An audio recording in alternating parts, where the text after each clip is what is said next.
note. Politico has a headline saying, look, don't call it a summit. Biden-Xi meeting brings low expectations. Yes, it does. KT McFarland joins us. I've got a different kind of question to start with. Has China got something on Biden through Hunter Biden? You know, I guess we'll never really know because nobody in the Justice Department has any interest in investigating it. I think it's probably more complicated than that in the sense that, yes, they probably do have something. Will they act on it? No, they don't need to act on it because Joe Biden is already a very passive president.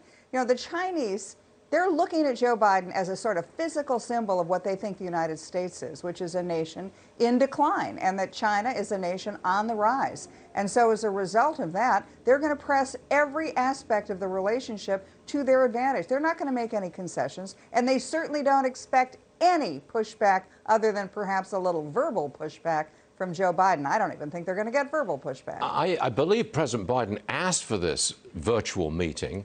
What's the point of the whole thing? There is no point of the whole thing. You know, I am thrilled that the White House is saying, well, there are not going to be any deliverables. We don't have any expectation of it. Great, because you know what? Any deliverable that would have happened, any agreement would have happened in this summit meeting or this conference or conversation would be U.S. concessions. And so I'm really delighted that there are not going to be any U.S. concessions because that's the only news that would ever come out of this.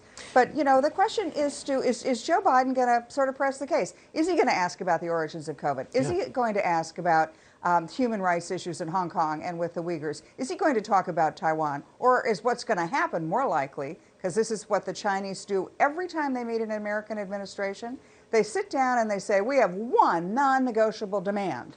That's a core value for us, and that is Taiwan is part of China, period. And that's it. That's it. There you go.